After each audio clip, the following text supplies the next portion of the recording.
Prologue. "I must have died," the woman thought. She was drifting high above the spires of the old city. Beneath her, the illuminated towers of St. Vitus Cathedral glowed on a sea of twinkling lights. With her eyes, if she still had eyes, she traced the gentle slope of Castle Hill down into the heart of the Bohemian capital, following the labyrinth of winding streets that lay shrouded in a fresh blanket of snow. Prague. Disoriented, she strained to make sense of her predicament. "I am a neuroscientist," she reassured herself. "I am of sound mind." That second statement, she decided, was questionable. The only thing Dr. Brigitte Gessner knew for certain at the moment was that she was suspended over her home city of Prague. Her body was not with her. She was without mass and without form, and yet the rest of her, the real her essence, her consciousness, seemed to be quite intact and alert, floating slowly through the air in the direction of the Vltava River. Gessner could recall nothing from her recent past except a faint memory of physical pain, but her body now seemed to consist only of the atmosphere through which she was floating.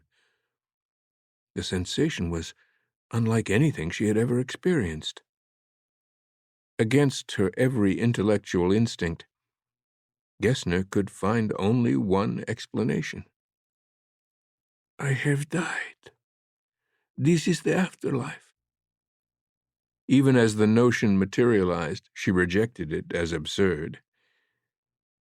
The afterlife is a shared delusion, created to make our actual life bearable. As a physician, Gessner was intimately familiar with death, and also with its finality. In medical school, while dissecting human brains, Gessner came to understand that all those personal attributes that made us who we are, our hopes, fears, dreams, memories, were nothing but chemical compounds held in suspension by electrical charges in our brains. When a person died, the brain's power source was severed, and all of those chemicals simply dissolved into a meaningless puddle of liquid, erasing every last trace of who that person had once been. When you die, you die. Full stop. Now, however, as she drifted over the symmetrical gardens of Wallenstein Palace, she felt very much alive.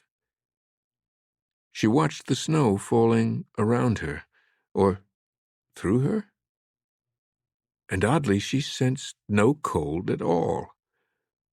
It was as if her mind were simply hovering in space, with all reason and logic intact. "I have brain function," she told herself, "so I must be alive." All Gessner could conclude was that she was now in the throes of what medical literature termed an OBE, out-of-body experience, a hallucination that occurred when critically injured patients were resuscitated after clinically dying.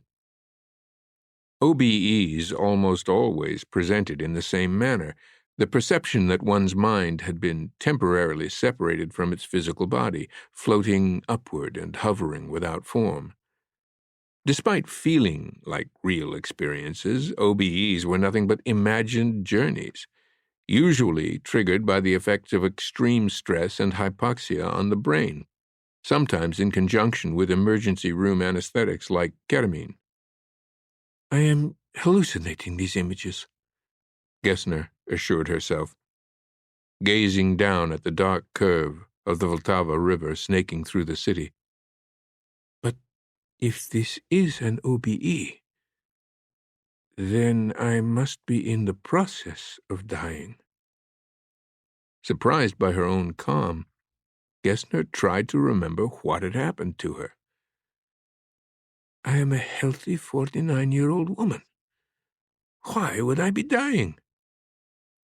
In a blinding flash, a frightening memory materialized in Gessner's consciousness.